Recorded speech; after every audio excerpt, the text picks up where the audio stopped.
Top quality और consistent performance के लिए सिर्फ सिल्वर पंप। टॉप क्वालिटी और कंसिस्टेंट परफॉर्मेंस के लिए सिर्फ सिल्वर पंप, नाम याद रखना। अशा ठिकाणी काही पुण्यात जे प्रकार घडला ते अंधारातल्या ठिकाणी या ठिकाणी घडू शकतोय आणि आता सीसीटीव्ही नाहीये, काही नाहीये बघा की असं एसटी महामंडळाचा भोंगळा कारभार सगळा भोंगळा कारभार एसटी महामंडळाच्या बसेस एवढा अंधार आहे तर हे मोकळेच पूर्ण कोण आत गेलं कोण काही केले आत प्रसंग काही कळू शकत नाही। एक सिक्युरिटी गार्ड आहे फक्त सीसीटीव्हीची सोय नाही, सीसीटीव्ही वर नाही असं बस स्थानकच्या तिथे बस गाड्या पार्किंग करतात। या एकदा दरवाजाच नाही, तुटलेला दरवाजा आहे, कोणी पण रात्री ओपन जाऊ शकतो, दारू पिऊ शकतो, काही पिऊ शकतो। सर ओपन आहे पूर्ण पुण्यात जी घटना घडली ती घडू शकते, बंद आहे पूर्ण बस ओपनच आहे। तिथे सीसीटीव्ही फुटेज नाही, काय नाही आहे।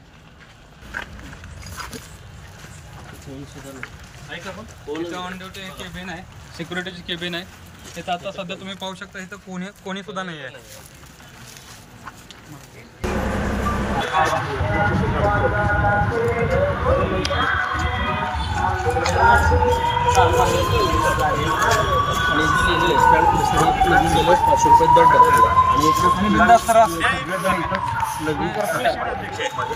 इथं बघा आता इथं लिहिलंय लघवी केल्यास स्टँड परिसरात लघवी केल्यास 500 रुपये दंड, पण सरास आणि सगळे आता लघवी करून जातात उघड्यावर। मग एसटी महामंडळाचे एक प्रमुख आगार काय करतात, लक्ष द्यायला पाहिजे ना त्यांनी।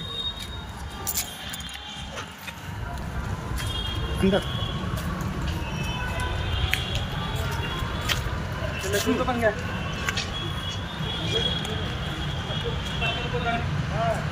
आम्ही संभाजी ब्रिगेडच्या वतीनं आलो। पुण्यामध्ये जी घटना घडली ती अत्यंत निषेधार्ह घटना आहे। त्या दृष्टीनं आपल्या सोलापूर एस टी स्थानकामध्ये आपण काय उपाययोजना केलेल्या आहेत, दक्षता काय घेतलेली आहे, यासाठी आज आम्ही संभाजी ब्रिगेडच्या वतीनं पाहणी करण्यासाठी आलेलो आहोत, जेणेकरून अनुचित प्रकार सोलापूर सुद्धा घडण्याची शक्यता नाकारता येत नाही। आत्ता आम्ही पाहणी केली, बसेसचे दरवाजे वगैरे सगळे खिडक्या उघड्या आहेत, अंधार आहे, सीसीटीव्ही कॅमेरा नाही, तर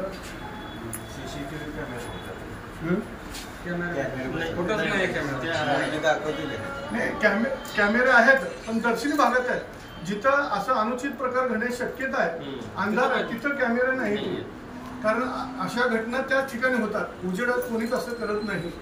त्यामुळे आपण दक्षता घेतात आणि सिक्युरिटी गार्ड आपल्याकडे किती आहेत? मग वरिष्ठ अजून जागे दिसले नाहीत का? तेवढा प्रकार मला येऊन गेले काय झालं एक सांगतो, आपली त्या बाजूची भिंत पडलेली आहे, पडलेले वस्तीतनं येणं जाणं चालू असते, चोरी झाली किंवा अशा प्रकार झाले तर ते पळून जाऊ शकतात।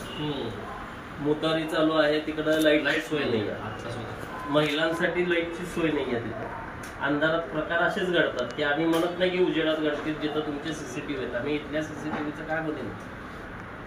बस डेपो आपला मोठा आहे, प्रत्येक ठिकाणी कॅमेरे, आज आपले तुम्ही प्रत्येक जे ड्रायव्हर कंडक्टर आहेत त्यांनी बस लॉक करतात का हे पण बघत जाऊ, कारण की उतरल्यावर आता आम्ही बसमध्ये जाऊन आलोय, सगळे दरवाजे एक बसेसचे स्विच पण चालू आहेत, हे जर कुणाला काय प्रकारच करत असेल घेऊन गेला त्याची जिम्मेदारी कुणाला।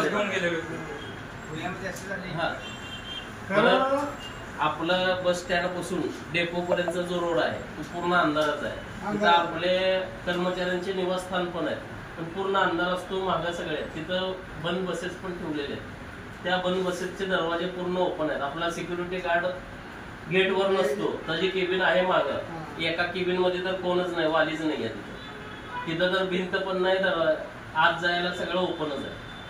आणि इकडच्या बॅक साईड की इथे लघवी केल्यास उघड्यावर लघवी केल्यास 500 रुपये झाले, तर तिथं आपल्याला महत्वाचं काय साहेब, आमच्या माता भगिनींची सुरक्षा, जर असा अनुचित प्रकार घडला तर संभाजी ब्रिगेड गप्प बसणार नाही, तुम्ही वेळेस दक्षता घेतली पाहिजे। बाकी किरकोळ घटनेला आमचं लक्ष नाही, आम्हाला काय आमच्या माता भगिनीची सुरक्षा महत्वाची आहे म्हणून। आणि हे जे प्रकार सांगितले भिंत, हे रोडच्या लाईट, कॅमेरे, हे सुरक्षेच्या दृष्टिकोनातून महत्वाचे आहेत, बाकी आम्ही काय धंदे चाललेत किंवा काय चालतेत हे बघत नाही।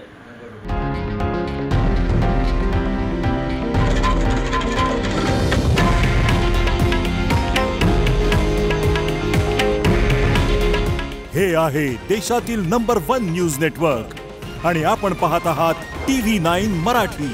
काळजी तुमची, हित महाराष्ट्राचं.